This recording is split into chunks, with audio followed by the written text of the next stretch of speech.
নমস্কার বন্ধুরা, Moumita's kitchen and ব্লগে সবাইকে স্বাগত।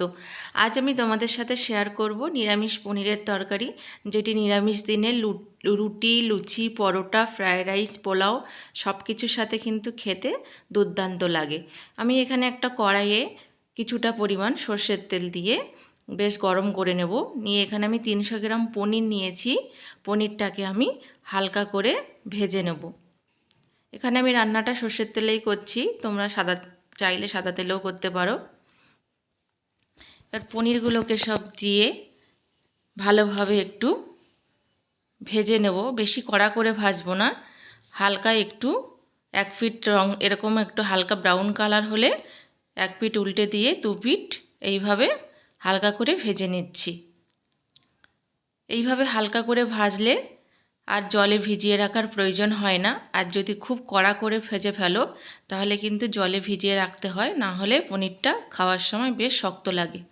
পনিরগুলো আমার ভাজা হয়ে গেছে। এবার পনিরগুলো আমি কড়াই থেকে তুলে নিচ্ছি। বন্ধুরা, ভিডিওটি যদি ভালো লাগে অবশ্যই কিন্তু চ্যানেলটি সাবস্ক্রাইব করে আমার পাশে থাকার অনুরোধ রইল। আর সেই তেলের মধ্যে আমি দিয়ে দিলাম 1 চামচ ঘি। এবার দিয়ে দিচ্ছি কিছুটা গোটা গরম মশলা, একটা তেজপাতা আর একটু গোটা জিরে। ফোড়নগুলো সব একটু ভাজা ভাজা করে নিয়ে এবারে দিয়ে দেব লবণ। লবণটা দিয়ে এবার দিয়ে দিচ্ছি একটু 1 ইঞ্চি মতো আদা বাটা। লবণটা দিয়ে আদা বাটাটা দিলে তেলটা একটু কম ছিটকায়। এবার আদাটা দিয়ে একটু নাড়াচাড়া করে নিয়ে একটা মাঝারি সাইজের টমেটো আমি পেস্ট করে রেখেছি, সেই টমেটো বাটাটা আমি এবার দিয়ে দিলাম। টমেটো বাটাটাকে দিয়ে ভালোভাবে কষিয়ে নিতে হবে। তার সাথে আমি কিছু মশলা এখানে অ্যাড করব। দিয়ে দিচ্ছি হলুদ গুঁড়ো, ধনে গুঁড়ো আর জিরে গুঁড়ো। এবার সবগুলোকে একটু তেল ছাড়া পর্যন্ত ভালোভাবে কষিয়ে নেব। রান্নাটা কেমন লাগলো অবশ্যই কিন্তু আমাকে কমেন্ট করে জানাতে ভুলো না, আর একটা লাইক করতে ভুলো না।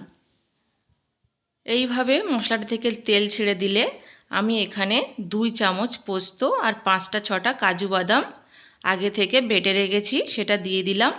বাটিটা ধুয়ে একটু জল দিয়ে দিলাম। দিয়ে এবার মশলার সাথে কাজু আর পোস্তটা ভালোভাবে কষিয়ে নেব তেল ছাড়া পর্যন্ত।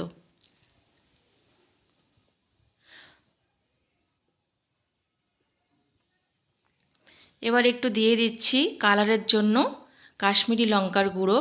এখানে তোমরা ঝাল, লবণ, মিষ্টিটা অবশ্যই নিজেদের স্বাদ অনুযায়ী দেবে। লঙ্কার গুঁড়োটা দিয়ে এবার সব কিছু ভালোভাবে তেল ছাড়া পর্যন্ত আমি কষিয়ে নিচ্ছি।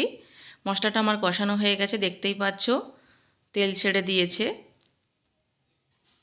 এবারে এখানে আমি মিষ্টির জন্য দিয়ে দিচ্ছি একটা বাতাসা। তোমরা এখানে অবশ্যই চিনি দিতে পারো। দিয়ে এবার আমি দিয়ে দেব পরিমাণ মতো জল। এখানে আমি গরম জল দিয়েছি। গরম জল দিলে রান্নার টেস্ট ভালো হয়।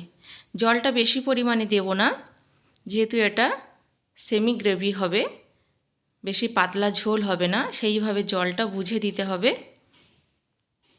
জলটা ফুটে উঠলে আমি আগে থেকে ভেজে রাখা পনিরগুলো এবার আমি দিয়ে দিচ্ছি। পনিরটা দিয়ে আমি 2 থেকে 3 মিনিট ভালোভাবে ফুটিয়ে নেব। ঝোলটা আরেকটু গাঢ় গাঢ় হবে।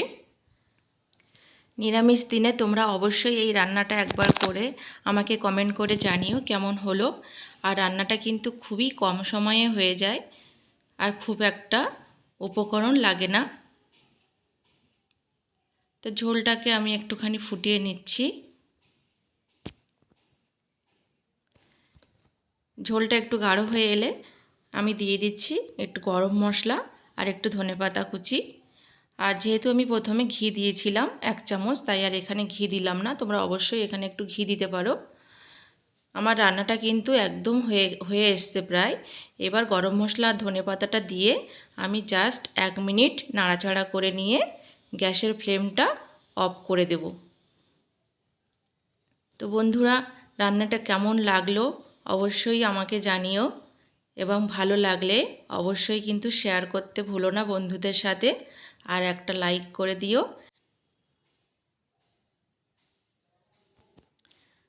রান্নাটা আমার একদম রেডি হয়ে গেছে। আজ এখানেই বিদায় নিচ্ছি, আবার দেখা হবে পরবর্তী কোনো রেসিপি নিয়ে। সবাই ভালো থেকো, সুস্থ থেকো। ভিডিওটি শেষ পর্যন্ত দেখার জন্য অনেক ধন্যবাদ।